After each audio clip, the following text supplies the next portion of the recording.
Hey, hold on, real quick. Hold on. Pause. So, I mean, baseball is finally set to come back. They're looking at July 23rd or 24th. They're going to have a 60-game season, which is really short. It's kind of strange. You know, you can have a bad start to the season and you're immediately eliminating yourself. Yeah. But I'm all with it, though. 60 games, give me 30 games, whatever. Give me any amount of baseball, and I'm good. You know, we talked last episode about how they should rebrand it. I still think they should rebrand it that way. Yeah. This is a way to like kind of change the games too. You know, like gameplay. Well, they were talking about having a second base or adding somebody to second base in extra innings right off the bat to try to speed it up. Yeah, so they're like, all right, let's try to get this shit over with sooner. Not have a lot of people waiting around. They're going to have short season anyway. They don't want to have 15-inning games in the middle of the season. So, yeah, hey, let's have some let's try to make extra innings quicker. Baseball, that's cool. I'm interested in basketball being back. Yo, basketball about to be dope because everybody about to play each other. This is how the league should like go like from now on. Like instead of it like being with conferences and shit like that, you know? We're still gonna have the conferences, but they're just kind of. But I mean, like throwing them all like, yo, y'all, all right, everybody, like everyone's in the race to the top. You know what I'm saying? What 16? You know, a lot of people have an opportunity. Yeah, it'll be fun. I mean, basketball season's looking to start that last week of July. I think the 30th, and then they're gonna have playoffs starting sometime. I think in October. I know that they at least mentioned that. The finals would be in October. They have like 6 games a day or some shit like that, right? It's going to be something, man. I don't know the exact layout of the schedule, and I honestly don't even know how many games, but something like I think 8 games per team, somewhere around that range. But what's going to be interesting too is that you're not going to have the same amount of total games played across the league. So think about, the teams coming in. Maybe the Rockets had played, 55 games or something like that before the break. Let's say the Lakers played, 50. They're not going to have a way to kind of recoup those 5 games. They're going to look at percentages instead of, overall one loss. That's how they do the tiebreaker. But, I mean, aside from that, sports being back, we're not saying anything that anybody else hasn't already said on the network or anything like that. But I'm happy to have something on, man, something new content. And, I mean, I'm a fan of evergreen content. I like watching stuff that's pretty timeless. Mm-hmm. But after a while, man, you need something new. For sure. Yeah, I feel the same way. Because I mean, watching ESPN nowadays is kind of depressing. I don't really like ESPN at all, man. Like it's like, oh, let's talk about this shit from 35 years ago, and now I mean it's just like talking about, shit, are we getting back into the game? And like, now the announcements, with baseball and basketball actually like, so they're kind of just speculating on talking about literally doing what we're doing now, but it's like ESPN though, like I should be kind of way past this shit, It's I mean, I guess the whole thing you don't know how much time we were working with, right? Right. We thought, all right, this might be over in a few weeks.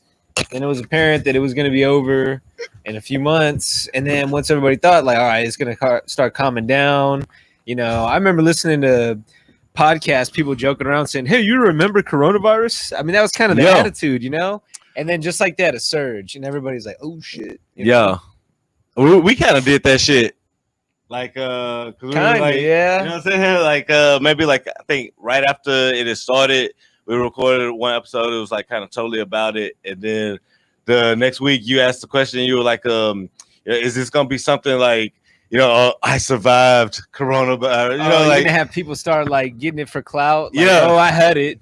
It's true though. You do have a lot of people that are like, oh, I had a cough, last spring, so probably I had it. I think, I can't make any promises, but hell yeah, it is kind of strange. I don't know. I mean, we don't know how long this shit's gonna go on, so I get them kind of pausing things and thinking, all right, we don't know how long it's going to take for this to go away so we can resume the season. I'm just happy to have it back, man. And it's good to have something new. It's good having something to look forward to. Like a lot of people like me are working from home. I'm grateful, fortunate to be working, but working from home, the weekend and the week kind of, they blend together. For sure. They don't really feel as discernible as. Especially now because you can't go out. Yeah. Yeah. So, I mean, I'm very much appreciating the weekend, just being able to relax, not worry about work. But it's it doesn't feel very different. It just feels like I'm resting, which, hey, again, I'll take the rest. For sure. I still love the weekend. Don't get me wrong. Friday is way better than Monday. Yeah. But there's not as much to look forward to. Now having sports, you'll say, all right, now there's some competition. There's water cooler talk. There is no water cooler talk. Yeah. I mean, any podcast you listen to right now is talking about the same shit we're talking about. Yeah. There's not new news. There's not really many new topics to talk about. There's not as much going out and about and experiencing, people. I mean, we're doing it to a certain extent, but it all has this weird haze over it. So I'm looking forward to a break in the same old same, Yeah. It's been this way 3 months now. For sure. Not a lot of Florida man like news articles and shit over the past 3 months too. Other than they're getting it, not as bad as Texas, but damn near close. Yeah. Are we about to beat out New York, or have we beaten them out? Or some I don't shit? know if we've beat it yet, but they say the projections are showing we should. Which, but why though? I feel like this, like the city's dead before this shit even started. Like, you know what I'm saying? You know what it was too. I mean, Texas, the state, opened up pretty I feel like it was pretty before early. Memorial Day, right? Yeah, I felt like it was early at the time. It was like the 15th, wasn't it? May 15th, some shit like that. Yeah, opened up way sooner than I thought they should. Once the curve kind of flattened a little bit, it's like, all right, let's beat it while it's down. Kick them while they're down. Like, let's maybe another week, another 2 weeks at least. Yeah. But now they opened up. Businesses did the 25% rule, which nobody's enforcing. Yeah. You'll drive by any restaurant, the patio, people are, shoulder to shoulder. You're like, oh, yeah, God. Motherfuckers, they standing in line. They standing right behind each other and shit like that. You know what I'm saying? It's like, what the fuck? Back at some, always foreigners. Always foreigners. But that's also why Houston. Maybe that's why Trump was trying to get rid of. That's why Houston had the spike though, because Texas and Houston, because shit was open. People got stir crazy. They got cabin fever. Yeah. They say, hey, let's go out somewhere. Let's be around people. Hey, Texas is open for business. Let's go out there. Go out to bars, restaurants. They're acting like nothing's going on. Yeah. So I mean, that was kind of the attitude, but.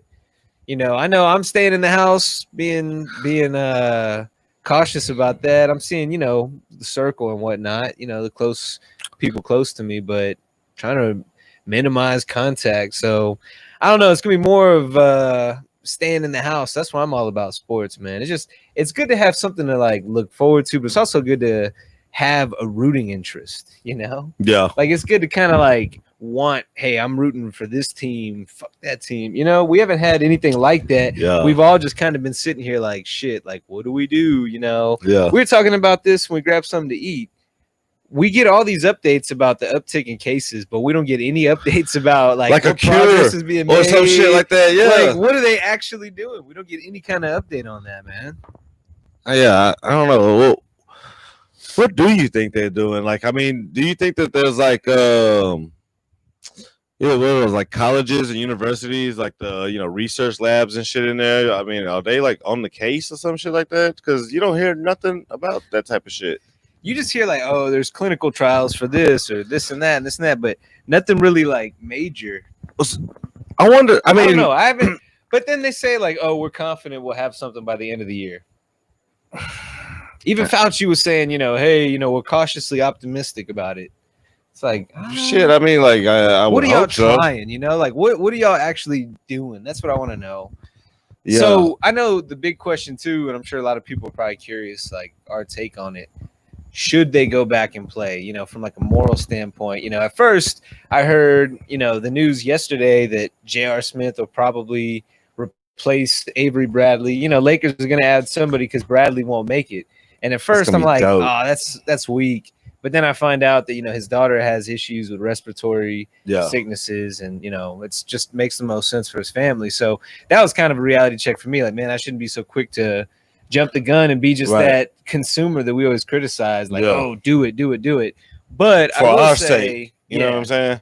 But I will say, like, we're in a very weird spot as a country because we're very divided, from the racial part of it. But we're also unified by this battle, this war. World War III is COVID, really. Like we're all unified by that. So we're in this weird, delicate, it's like a seesaw. Any little thing will kind of just launch it that way. So I feel like it's weird how politics bleeds into that shit. It is. Too. It is. Well, and that always comes back to like that blind loyalty. Like, oh, it's tribalism. Yeah. It's my side, my party. Like, no matter what they say, I'm with. Now, that's not everybody, obviously, but like the people that think that way, those are the ones that create that polarizing animosity. Mm-hmm. But I mean, I think it's good that we're getting back. You know, I hope everybody's safe. I think if they have any concerns for their safety, I mean, they definitely don't have an obligation, you know, like give them the opportunity to opt out. You know, if you have any health concerns or you're cautious, you're around caring for somebody that has any kind of health risks, you know, bow out. That's cool. Like, you know, I respect that. Now, and I won't say at all that they should feel pressure to go out there. That's not at all what I'm saying. But I do like that they want to get out there and be competitive because we need that, man. We need a distraction. We need a positive unifying force right now. For sure. Like we need something like sports. And I mean, yeah, we'll get right back to our old caveman ways, you know, talking shit to other fan bases and, you know, being primitive like that. But I think we need that as like, you know, like your team, for sure. You know, you're repping. But speaking of fan bases and speaking of, you know, how this game is, you know, how this shit is kind of going to be played, especially I'll give the example of the NBA because they're going to be like just in Orlando, you know, like, is that going to like, are they going to have people in the stands? Is that going to drive a lot of people to Orlando to like be around? It's going to be a bubble basically. So they're going to have just the players and they're going to have this whole campus environment where they, you know, they're going to have frequent testing, like, and pretty much live in. It's going to be like going to summer camp. I mean, it really is. Like they're going to have all kind of on-site entertainment, things that are, to a certain extent, I feel like the players in necessary. The family. I think the family has a chance. So it's pretty much going to be at Disney World. Yeah, but I think the family doesn't go until it's like the final 8 teams or something like that in the playoffs. So they're trying to limit, you know, people getting in that bubble because you're basically stuck there. But again, it's like a summer camp. Like you'll be able to go play games. They're going to have private movie theaters with, you know, screenings and shit like that. So, I mean, they're going to enjoy the hell out of themselves. But I guess when you think about it this way too, though, they're basically being forced to quarantine. They're, you know, it's the monotony. You're not traveling as much. You're around the same people. Right. I feel like it's going to be challenging for them to focus. Like they got to stay. You're going to see the ones that really like this year. You're really going to see who wants it. I think the people that really want to win this year are going to win because there's no distraction. You know, like you said, it's like a campus environment. And shit, I just thought about something, man. No groupies.